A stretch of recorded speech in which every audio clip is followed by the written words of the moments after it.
Slayer Mike Outdoors. Today I'm going to take you through a simple process of making cold smoked cheese.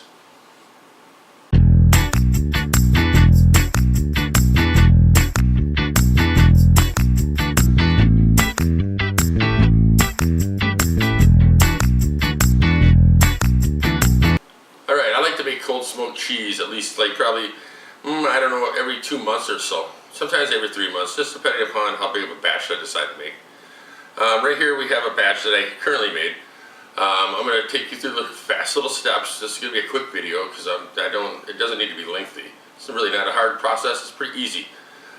And with a smoker box, you can get them at like your Menards or Home Depot or someplace like that. It's really easy. They're pretty cheap too. You can put a smoker box in your charcoal grill. You can put it in your gas grill. I mean, I suppose I don't see why there'd be a problem that you can just set it in there. You wouldn't really need to use the gas grill for anything. It's basically you're just trying to contain that smoke that's coming off of the embers that are smoldering in that box of whatever different kinds of wood that you decide that you're going to use. Currently, I like to use smoked hickory. That's my favorite. I love hickory smoked cheese. I don't know why I can't. Yeah, if I started eating this right now, I would eat the whole thing until it was gone because this is just, it's total penetration. I mean, it's just like, you can see it in there. It's beautiful. It goes right down through the cheese.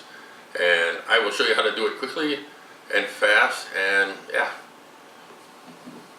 stick around and we will take you through the process. I have to put on my coat because it's cold outside. Hey, we're back. We're outside. It's a little cold. One thing I forgot to mention in the house is that it's good to let the cheese sit out on the counter for probably about 6 hours so it kind of warms up to room temperature. It'll open up the pores of the cheese and it'll absorb the smoke a lot faster. Yeah, now I'm about to show you quickly how to do this, and then I'm going to head back in the house and take care of some other things. Alright, here's my wood box that I'm going to be using. There's some hickory chips that are in there. You just kind of get them out there, get them ready to go. You're going to want to get some bigger chunks too. You can get that at your local store, like Ace Hardware or something. Yeah, they're kind of bigger pieces like this. Maybe even bigger than that. But once this is going, you're going to want to put them on top, and you're going to want to keep them smoldering because they last for hours. Sometimes you can use like birch and other things, just depending upon what you're smoking and what kind of flavor you're really looking for. But yeah, I'm going to get this fire going, and then I will show you what goes on from there.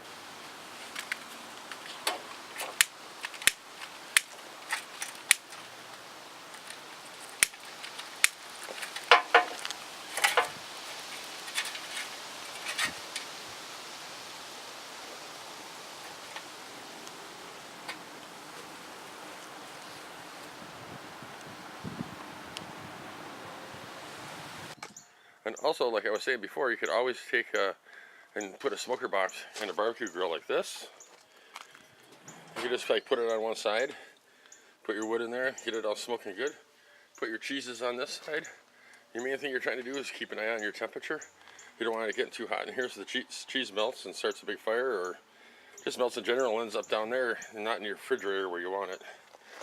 But you just put a box in there, get a nice smoldering emberling thing going down there with some nice chunks of wood and get a lot of smoke going. Close the lid up. Just like I say, keep an eye on the temperature. And yeah, you can get some good smoked cheese. Alright. Hopefully this wood here is about ready to go, and we can put it in there and I can show you the final process of the cheese here, and then yeah.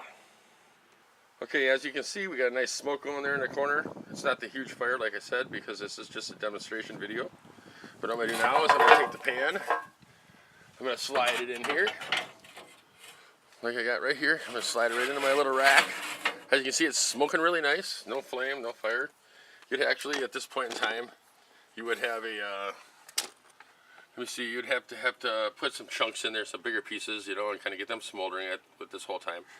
But as you can see, it's getting a nice smoke in there right now. So at this point, you just close up the box. Oh, here comes the neighbor, I gotta hurry up. And then you just let it go for anywhere from 2 to 4 hours, just depending upon your preference on how much smoke you want in your cheese. So yeah, this is about the end of the process right here. Now it's just to wait and let the machine set up and do what it's supposed to do. There you go. Nice smoke happening. And about 2 to 4 hours, we'll be pulling it out and putting it in the vacuum seal and putting it in the refrigerator. We're back and we're in the house. I've taken the cheese out of the smoker. I mean, it wasn't there very long for me because I'm making a demonstration video, but for you, it would be anywhere from 2 to 4 hours, depending upon how much smoke penetration you want in your cheese. I want to just put this out there too. Be very, very careful. If you say, well, I want it a little bit smokier than normal people would, and you'll try to go anything longer than 4, sometimes you can overdo it and it'll turn into skanky cheese and it is awful. But otherwise, if you do it at just the right amount, you're going to have to check it out because sometimes, you know, other people like it different than other people like it. So you can it's going to just be at a certain level. You're going to have one piece that you can always just pull out and sample a little bit of here and there along the way. You can just kind of put it back in and pull it out, let it cool as you're going through your little process so you can see where it's taking you. Okay, when you're done, you want to vacuum seal it. Just bring it aside. I put like 2 or 3 pieces in these little resealable bags that I get. They're little vacuum seal bags for Food Saver. I buy all these little things here. They used to be pretty cheap, but now they're getting more expensive.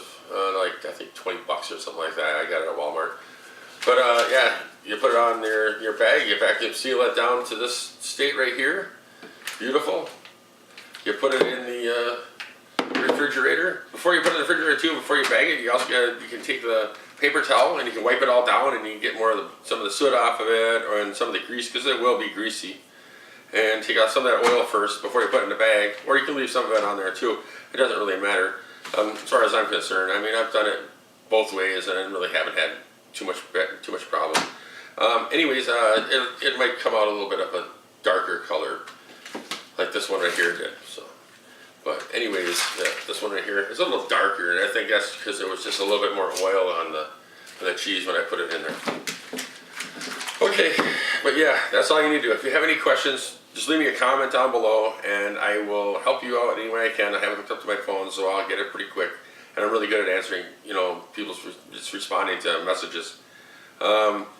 Yeah, just do it yourself. It's awesome to make smoked cheese. Sometimes, you know, you just leave it in the, like I say, leave it in the fridge for a week and let that smoke penetrate into, you know, the cheese even more. It'll be fantastic. The longer you leave it in there, the better it'll be. I find the cheese sometimes to last, I don't know, about 3 or 4 months, depending upon the vacuum seal. You can't really refreeze it because if you freeze it, it'll come out, it'll just be gross and be all flaky, and it really isn't very good. Later this week, I'm going to make these little cheese wheels. I'm going to grade this up. And then I'm going to put jalapenos and some other ingredients in there, and I'm going to make these little cheese wheels so when you go on the road you can cut them up and you put them with crackers. It's super fantastic. Alright, anyways, I'm out of here. I will post this video up. If you have any questions, leave them below. Like and subscribe to my channel, please. I appreciate it. I'm looking to put up more videos all the time. We're always trying to come up with new concepts and new ideas. We're heading towards winter right now, so it's getting a little cold, so it's going to be kind of a lot of the outdoor stuff is going to be kind of sketchy, but we're going to try to see what we can do. I picked up some gear to do some catch and cooks so we can get out on the ice and do some ice fishing and yeah, cook that sucker up and it's eat it right there on the ice. Alright, tune in. Thank you for watching.